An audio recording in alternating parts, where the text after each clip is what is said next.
Hello my friends. Today we're in Weber City, Virginia. Weber City is inside Scott County, Virginia, and it's very close to the Tennessee line, so you're not far from Kingsport, Tennessee.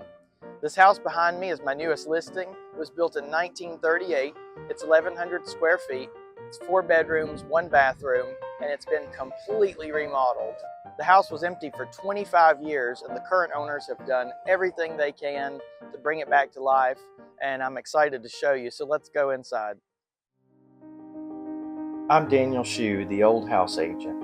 I'm a real estate agent, and I specialize in old and historic homes in Southwest Virginia and Northeast Tennessee. I've dedicated my career to preserving these places while helping others discover the joy of owning a piece of our region's past. On this channel, you'll find restoration journeys, history, and honest insight into what it truly takes to bring old houses back to life. And I'm grateful to have you along for the adventure.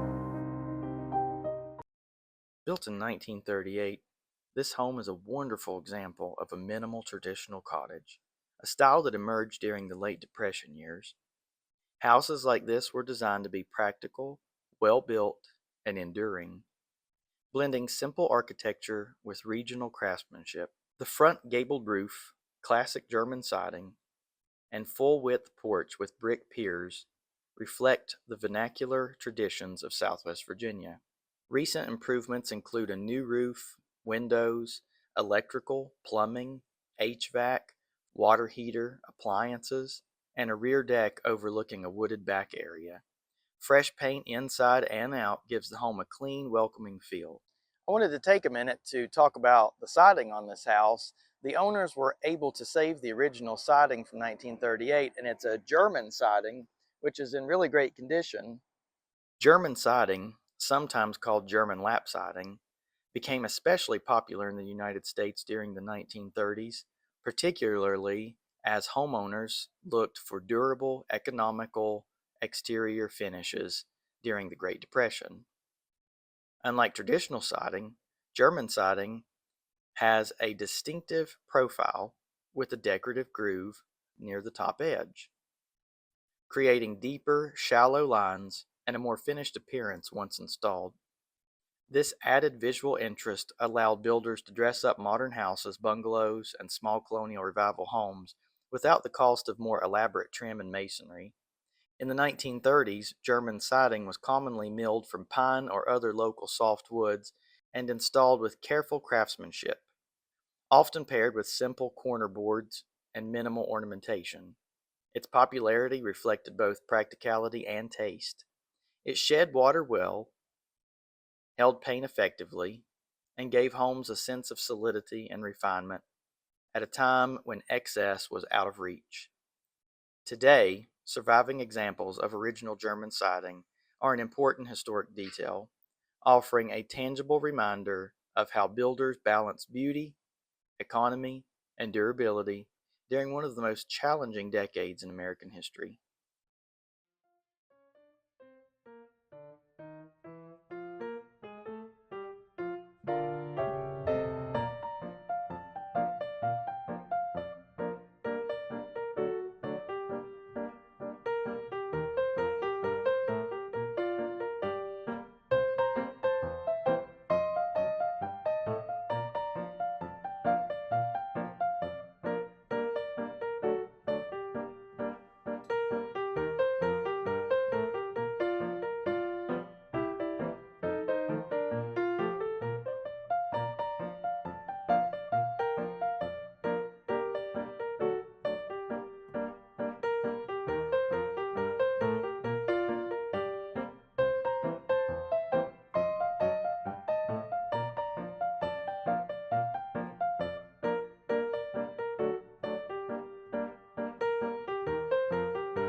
So follow me into the kitchen here. They've got newly painted cabinets, they've got new countertops, they have a beverage cooler, new stainless steel appliances. And back in this area, of course, where the house was vacant for so long, they had to do some reworking of the floor in here. So they chose to go with laminate flooring in this area, which is going to be good and durable. But the showstopper in this room is above my head, this incredible ceiling that's made from antique tin. I think this is just a really interesting use of old tin, and the color of it against those white walls is really eye-catching. I just love it.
So topping the stairs here, you come into a really neat space. It's bright and sunny up here. There are 4 large windows. You have original flooring that they've opted to paint, and some cute railing here that's original as well. You come into this little room. Well, I say it's little, but it's really not that little. It just feels so quaint. And you've got all this old beadboard in here. The beadboard's on the ceilings, the beadboard's on the walls. And what I like about this room is it overlooks the backyard. And if you didn't know any better and you were standing just right, you'd swear you were out in the middle of the country. You can't see through those trees really well right now, but imagine in the summer when the leaves are on, you're not going to see anything back behind you. And then coming back past the staircase, you've got a closet here. And then you enter into the 4th bedroom, which is almost identically the same size as the other room, except this faces the road out front. Again, you've got beadboard on the walls and the ceilings, and all the new heat system has ductwork up here, so it's heated and cooled well, and your beautiful original flooring still up here too.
So we're here in the backyard now, and you can see the back of the house behind me with the new deck and everything. The driveway goes down through here. It is not a shared driveway, it is its own driveway. And then in this area, there's a nice little wooded area that creates a good amount of privacy if you're in the backyard. Scott County, Virginia sits in the far southwest corner of the Commonwealth, a place shaped early by frontier life, deep valleys, and the steady rhythms of the Clinch and Holston River systems. Formed in 1814 and named for General Winfield Scott, the county developed around farming, timber, and small trade centers that served families tucked along creeks and ridgelines. Today, Scott County is home to just over 20,000 residents, spread across small towns, rural communities, and wide stretches of countryside. What draws people here is not density or development, but space and scenery. For many, Scott County offers something increasingly rare: a sense of permanence, natural beauty, and a landscape that still feels deeply connected to the past. Preserving 1930s architecture, especially small houses, is important because these buildings reflect the everyday lives of American families during the Great Depression. Designed with restraint, and particularly, these homes value durability, efficiency, and good proportions over excess. They tell a quiet but powerful story of resilience and dignity at a time when resources were limited and thoughtful design mattered. These modest houses still offer lessons today. Their human scale, sensible layouts, and placements in walkable neighborhoods support livability and sustainability in ways modern developments do not. Saving them reminds us that history is not only found in grand buildings, but in simple, well-built homes where ordinary life unfolded. Thank you so much for watching. If you love old houses as much as I do, then I invite you to follow along on all my platforms. You can subscribe to my YouTube channel, you can follow along on Facebook for daily posts, and for a deep dive into history and real estate, you can subscribe to my newsletter. At theoldhouseagent.com, you're going to find valuable resources, regional history about Southwest Virginia and Northeast Tennessee, plus all my current listings. All these likes, shares, and subscriptions to these videos help keep the stories of these places alive. I'm Daniel Shew, the Old House Agent, and I'll see you on the next video.